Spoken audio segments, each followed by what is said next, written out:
How to turn off autoplay on Netflix.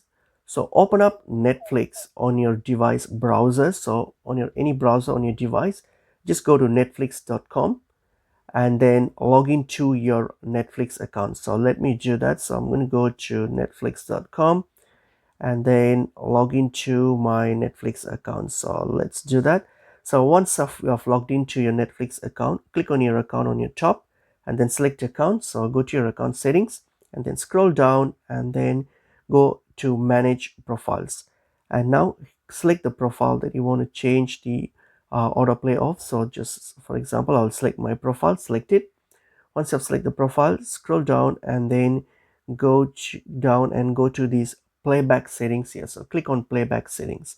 And now all you have to do is simply untick these two autoplay box here. Just untick that to turn off the autoplay. So once you've done with that, hit on save.